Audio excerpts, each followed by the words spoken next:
Good morning, students. Today we are going to study about the excretory system continuation, that is the longitudinal section of the excretory system. The kidney.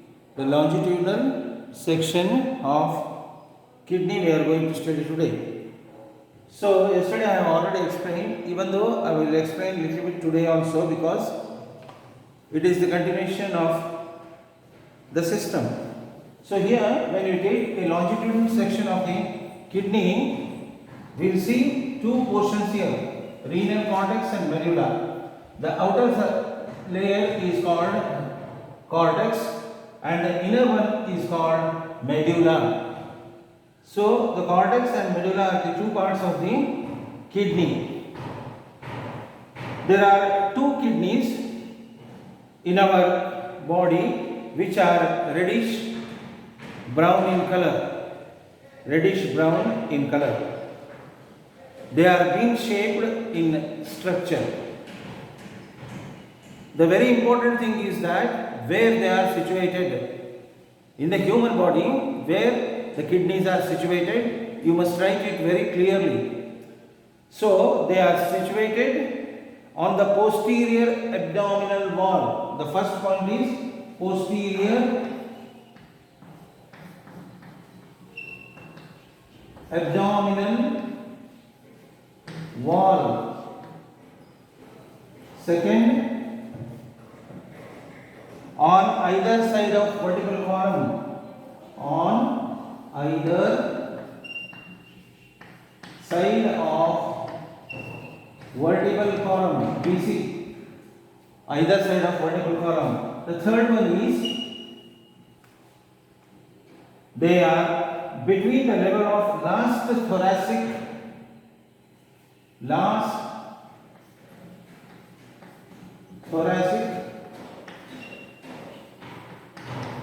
and third lumbar vertebrae. So these 3 points should be there. Where they are situated means 3 points you have to write at the posterior abdominal wall, that is the back side, posterior abdominal wall, and on either side of the vertical column. This is the vertical column here back. And on either side of the vertical column, the two kidneys are present, and at the last thoracic and at the level of last thoracic and third lumbar vertebrae, last thoracic and the third lumbar vertebrae. At this position, the two kidneys are launched or two kidneys are present.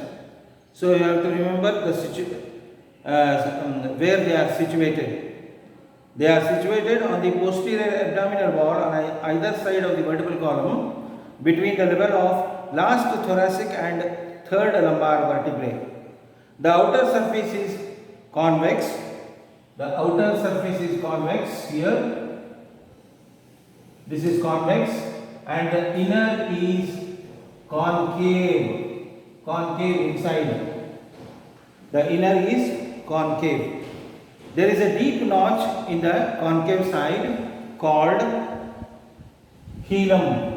There is a deep notch here and this notch is called hilum. So this hilum is a very important place through which the renal artery and the nerve, they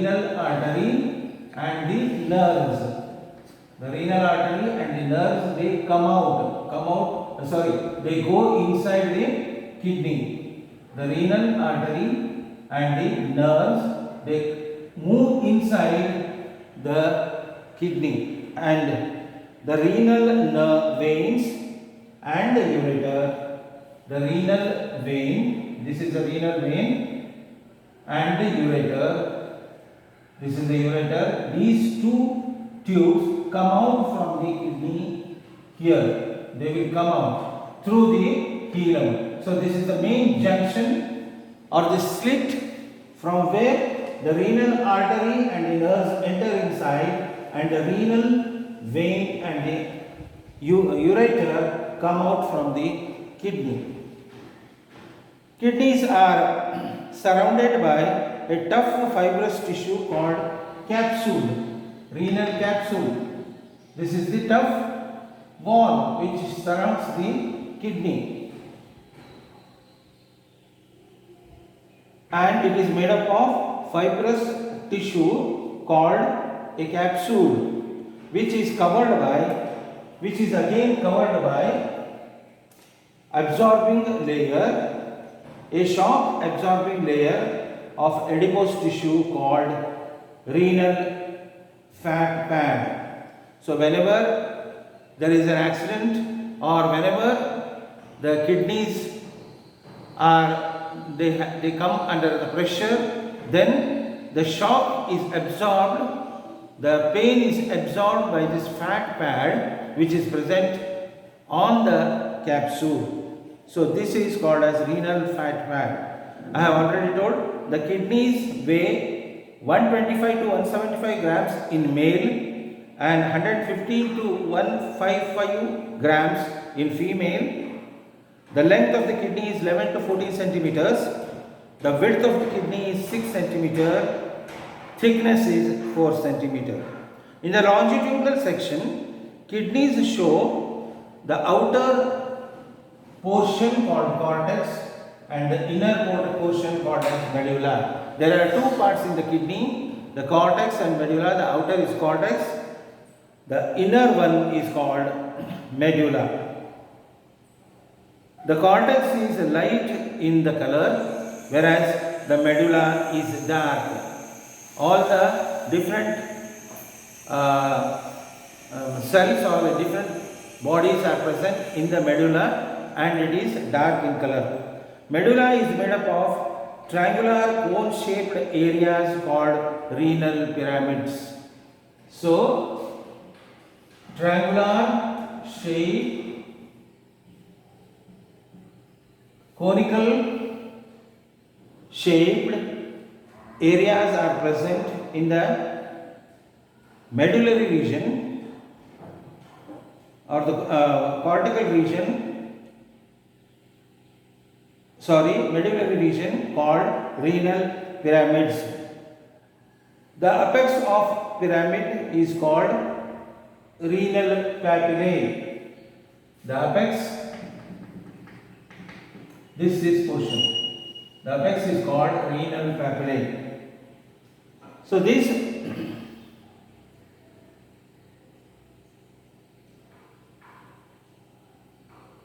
renal papillae, which fits into the minor calyx.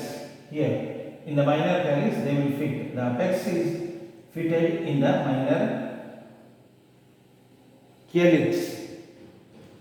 The part of the cortex projecting between pyramids is called renal column. This portion, this is renal column. I will show you. So this portion here, renal column. So renal column is present in between the pyramids.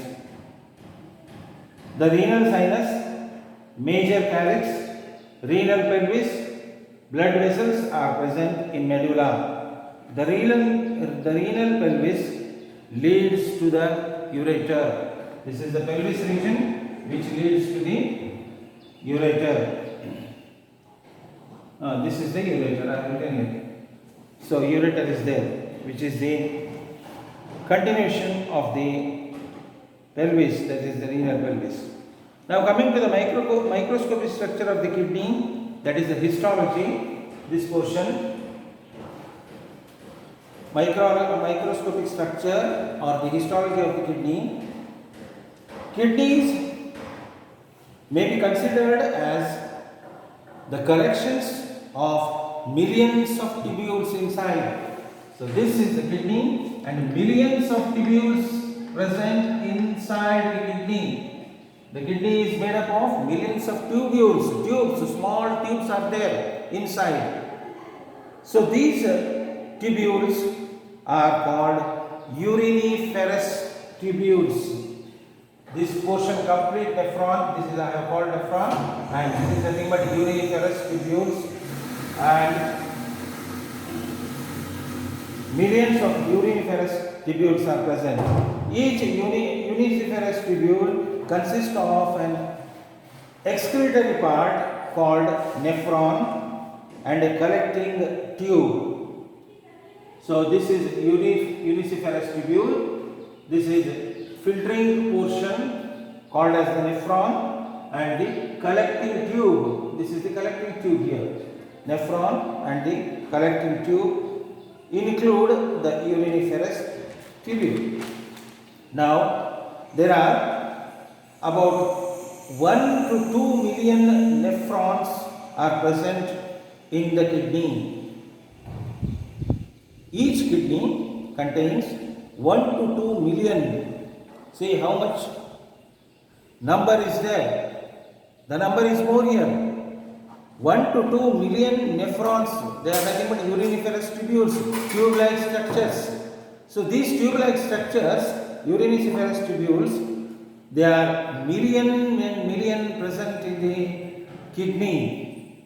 Hence, nephrons are called structural and functional units of kidney. This is very important sentence.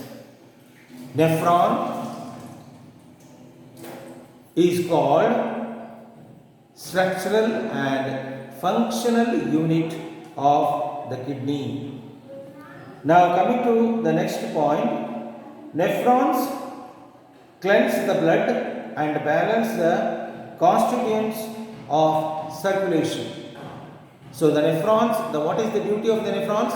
They cleanse the blood, means the blood containing the nitrogenous waste materials and different microorganisms, cells, dead cells and other debris present in the blood flow. This is filtered in the nephron and it balances the constituents of the circulation. It balances the salt level and different iron level in the blood circulation. Nephron consists of renal capsule or Malpighian capsule, which is a round structure consisting of a network of capillaries called glomerulus. So this is the nephron, which contains a capsule-like structure which is called renal capsule or Bowman's capsule or Malpighian capsule also, which is a round structure in which the nerve, the veins the arterioles go inside and the capillary network is present inside, which is called as glomerulus. This is called as glomerulus. This is because to increase the absorption area. The absorption area should be increased and and this absorption area is increased because the filtration should be more here. The filtration should be more. The filtration starts here in the Bowman's capsule and continues in the tubules. So the glomerulus is nothing but a bunch of or a cluster of arterioles, small capillary network which are thin walled, very thin walled, so that the transpiration is easier. So the transpiration or the movement is easier in the capillary network, and this is present in the renal capsule. This is the renal capsule in which the glomerulus is present. Now the second portion is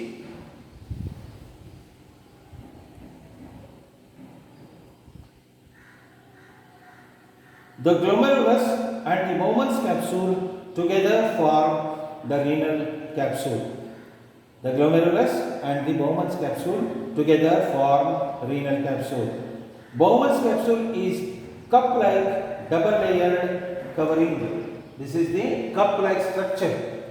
that is called as Bowman's capsule. The scientist Bowman, who has invented this one or who has observed the kidney and the capsule like structures inside, and it is named after him, Bowman's capsule and glomerulus.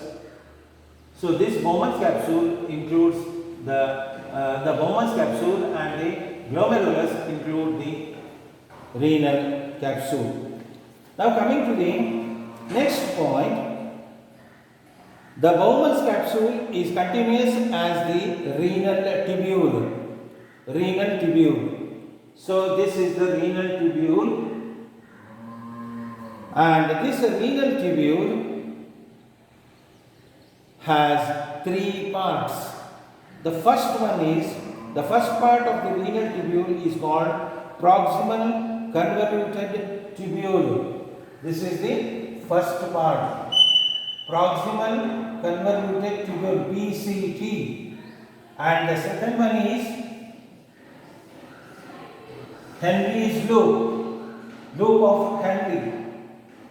There is a loop here, U-shaped, pin-shaped, hairpin-shaped structure called as loop, and this loop is invented by Henle, scientist Henle, and it has been named after Henle. So, Henle, the loop of Henle is present in the second part, and the third part starts from here and goes up till here, called as distal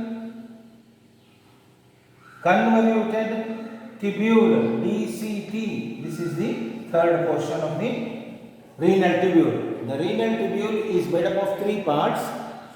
The PCT, proximal convoluted tubule, Henle's loop. Then third one is distal convoluted tubule, that is DCT. And this tubule enters the collecting tubule. It is connected to the connected tubule, wherein different branches are there in the connected tubule which receive the urine from the different nephrons, and it will collect here, collecting tubule. So, the last part of the renal tubule is called a distal convoluted tubule. The distal convoluted tubule ends in collecting tubule, which drains different nephrons join to form large tubule called papillary duct of Bellini, which open into the minor calyx here in this portion, in minor calyx they will open at the apex of the renal papillae. The renal capsule and the part of PCT and DCT are located in the cortex of the kidney. So, in the cortex of the kidney, the Bowman's capsule and part of the PCT and DCT are located in the cortical region of the kidney. The loop of Henle and collecting duct lie in the medulla region. The inner surface of Bowman's capsule is lined with very specialized type of cells. The inner layer, this inner layer, inside the inner layer of the capsule is lined with a very important or specialized type of cells which are called podocytes.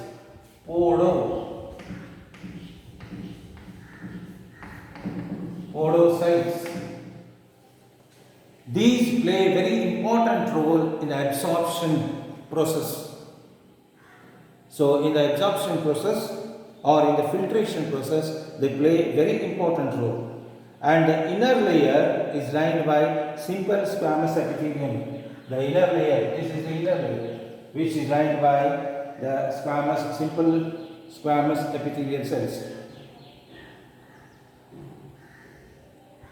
The PCT is lined by cuboidal or columnar epithelial cell. The PCT, this PCT portion is lined by cuboidal or columnar epithelium. The cells are provided with microvilli. Here the cells are provided with the microvilli inside. Microvilli are present which are projecting portions which help in the absorption. So microvilli and numerous mitochondria are present in the cells of cuboidal or columnar epithelial cells of PCT. The loop of Henle is lined by cuboidal or columnar epithelial. The loop is lined by cuboidal or columnar epithelial cells. The DTC, this is the DTC, which is lined by cuboidal or by cuboidal cells only without microvilli. They don't have microvilli here in the cells. They are cuboidal cells. The collecting tubules are lined with cuboidal or columnar epithelial cells. The first set of arterioles present in the glomerulus. This is the first set of arterioles or the capillaries, and this is the second set of capillary. The first set and the second set. The first set of the capillaries present in the glomerulus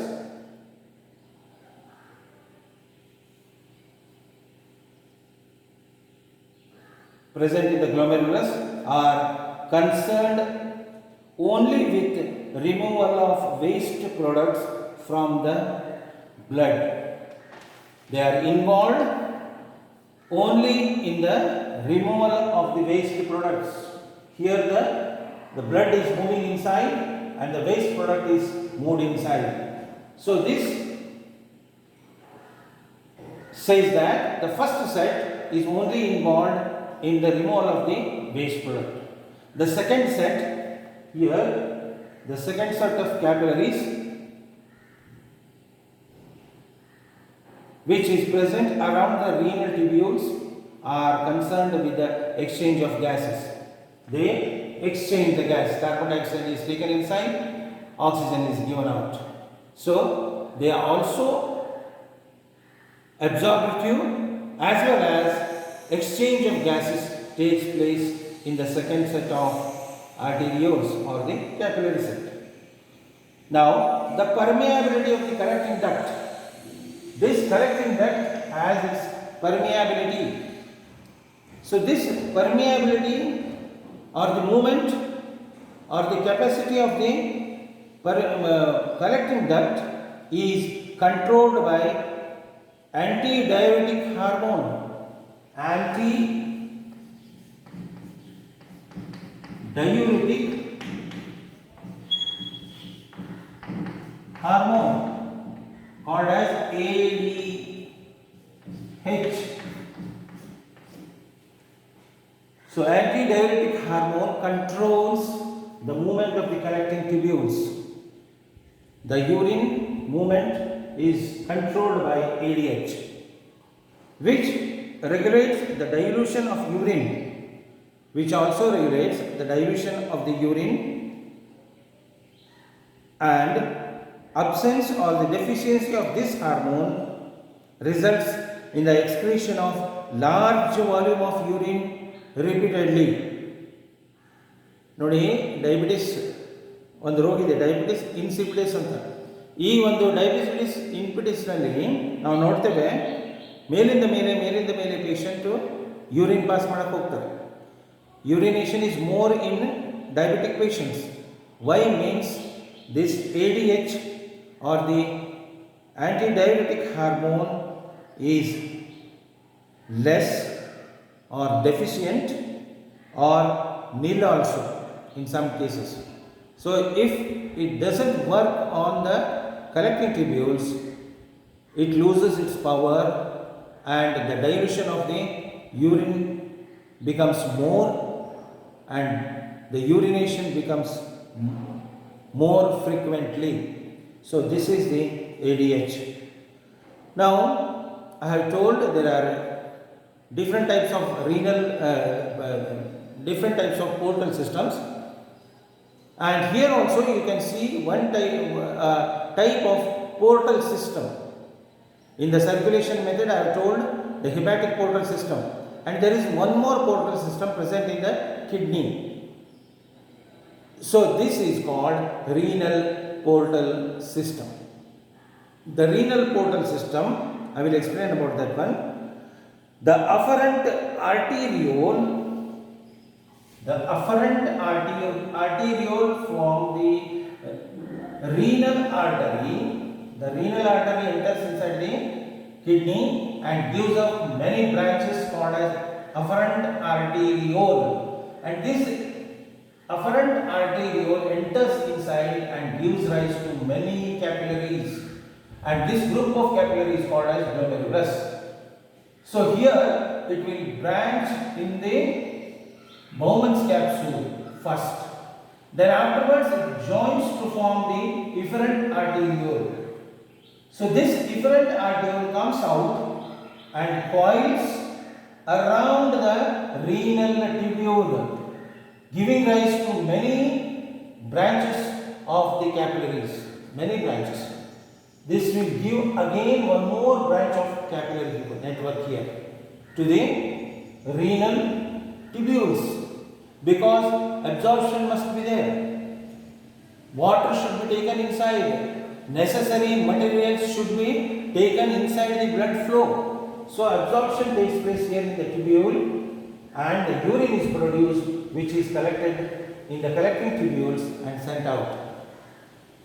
So here you can see artery first gives rise to the capillary network, and again in the distal portion also it gives rise to our capillary network.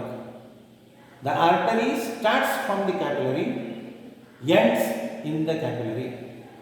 So this is called the portal system. The arteries which start with the capillary network and end in the capillary network. So this is about the renal portal system. This renal portal system, in this one, the afferent arteriole enters the Bowman's capsule and forms a network of capillaries called glomerulus, where these capillaries filter the blood first. Here the filtration takes place in the first portion. At first the glomerulus filters the blood for the first time. Then from the glomerulus of renal capsule, the efferent arteriole, this is afferent, this is efferent EA, you must remember it. The efferent arteriole comes out and again branches into network of capillaries which surround the renal tubules, wherein they recover most of the solutes and water and return them into circulation before returning to the venous system. Before returning to the venous system, they will be branched as capillaries. I have told vessel which starts with capillaries and ends with the capillaries. So hence here the blood vessels start with capillaries and end with the capillary network for filtration of the blood, and this is called renal portal system. So the renal portal system is also found in the kidney. The kidney is made up of 1 to 2 millions of nephrons, and these nephrons are called structural and functional units of the kidney. So this nephron has two parts, one capsule part, then tubule part, the renal tubule and the capsule part. The capsule is called renal capsule, which is made up of Bowman's capsule and the glomerulus. Here the filtration starts and the filtrate goes inside the tubules, wherein again reabsorption of the water and solutes and the necessary materials takes place by the blood and sent in the bloodstream, and then the urine is collected by the collecting tubules. So this is about the nephron. Nephron is a very important point. We will ask you, draw a neat label diagram of nephron and explain the urine formation. So tomorrow we will take up the urine formation. This is the second part of the excretory system, and tomorrow we will deal with the formation of the urine. How the urine is formed in the nephron. Urine is nothing but ammonia present. Urea. Urea is present in the nitrogen in the form of urea present as the nitrogenous waste material, and mammalian group, they excrete the nitrogen in the form of urea, that is urine. So today we have learnt about the section of the kidney, how it is present, what are all parts of the kidney, and then the histology of the kidney. Here is the nephron, the structure of the nephron, complete structure of the nephron. Now tomorrow we will see the physiology of the nephron, that means the formation of the urine. Thank you very much.